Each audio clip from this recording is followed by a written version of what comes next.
I'm Mark, And I'm Josh. and this is Alter Ego Comics TV.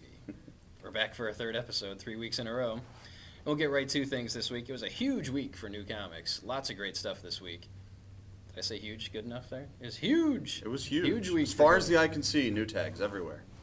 I've been talking to a couple of customers recently and who are DC fans, and they started out as Marvel fans, and they've kind of fallen off the Marvel bandwagon, complaining that there's nothing good at Marvel. Well, I would disagree.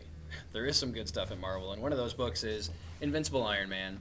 It's been consistently good since it started a couple of years ago, and same creative team from the beginning. This issue, issue 31, I thought was an improvement over the last couple of issues.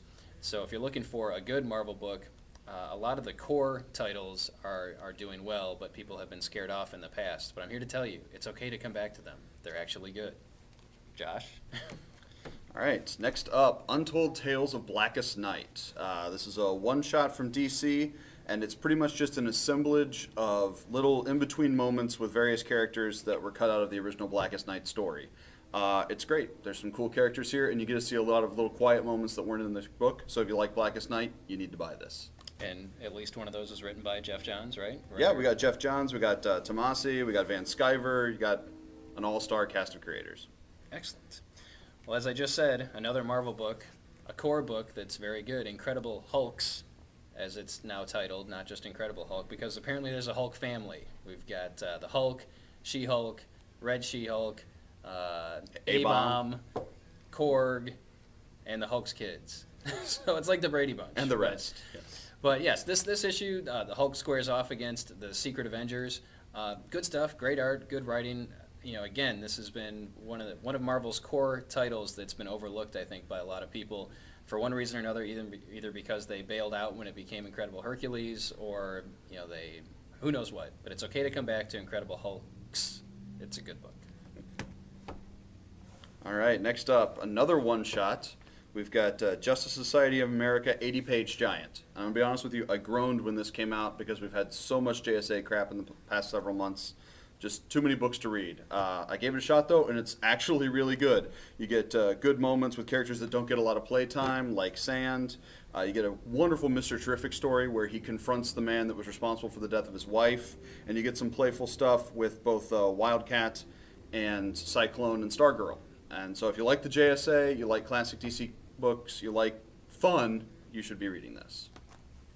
That is an excellent endorsement. Fun should be in comics. We're fans of fun.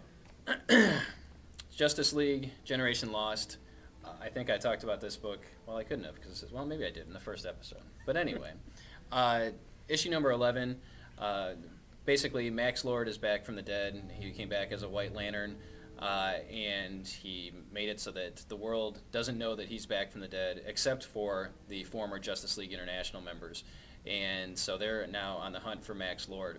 This has been a consistently solid book, and I'm kind of disappointed that it's not selling better than it is. It should be selling as good as Brightest Day. It launched around the same time as Brightest Day. It's the book that ships on the off weeks of Brightest Day, so it's going to be a 26-issue series over the course of a year. I think we still have every issue still in stock, so it's not too late to jump on board Justice League Generation Lost, especially if you're a fan of the old Justice League International comics. You definitely want to be reading this book. Next up, Star Wars Knight Errant. Continuing the tradition of great Dark Horse Star Wars books. One of the reasons this is a great jumping on point is this is a completely new timeline. This is about 1,000 years before Obi-Wan and Anakin and the traditional Star Wars movie timeline. This is something we haven't seen explored before, and it introduces us to a universe where the Jedi are pretty much losing. The Sith are on the rise, and the Jedi are very much weakened and not at their former glory. And it was a great, fun, kind of adventure-y read. Back to the core Marvel books that you should be checking out. Not everyone agrees with me, but the new X-Men series that deals with the vampire assault on the mutants, I have really enjoyed. This is issue number 4, and I don't want to give too much away, but you can tell from the cover, Wolverine actually gets turned into a vampire at the end of the previous issue, and we see the results in issue number 4. To me, this has been a fun book. The artwork is good, the story is good. Maybe I'm a sucker for vampire stories, I don't know.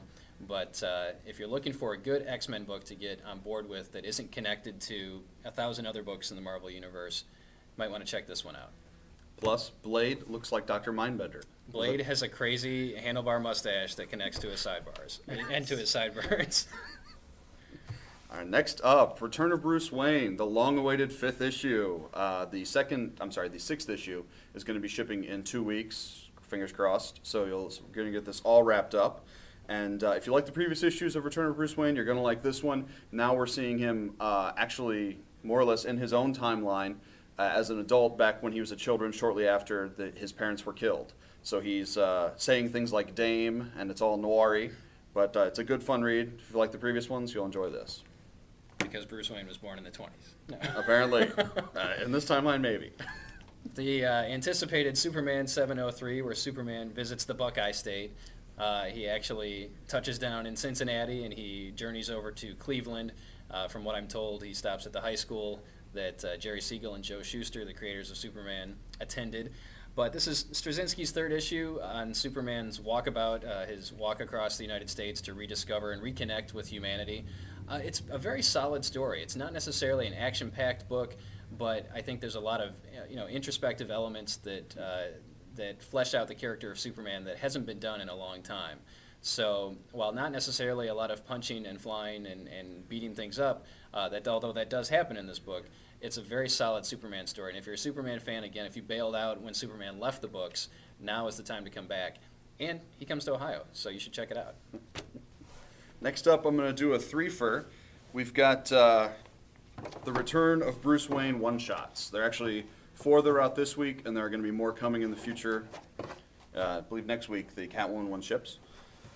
We've got Batman and Robin, Red Robin, and Batgirl. Each of the one-shots pretty much ties into an existing series, and you get to see how that character reacts to the return of Bruce Wayne, to Bruce being back in the flesh. And they're actually really good. You've got a continuing story that picks up. You see Batman's notes as he basically observes what's happened while he was away and sort of evaluates his associates. And one by one, they get reintroduced to Batman, and you see what he thinks, and they were all excellent. Cool. My pick of the week, the new Mark Miller book, Superior, Mark Miller and Lanil Yu.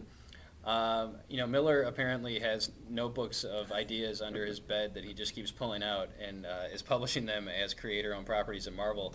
Superior is the story of a wheelchair-bound youth who was an all-star basketball player, and he has multiple sclerosis, I believe, which takes him out of action. And I don't want to give too much away because there's really some funny stuff that goes on in here. The character on the cover, Superior, is actually a movie character, and you start the book out with the main character and his friend going to the movies to see the latest Superior movie.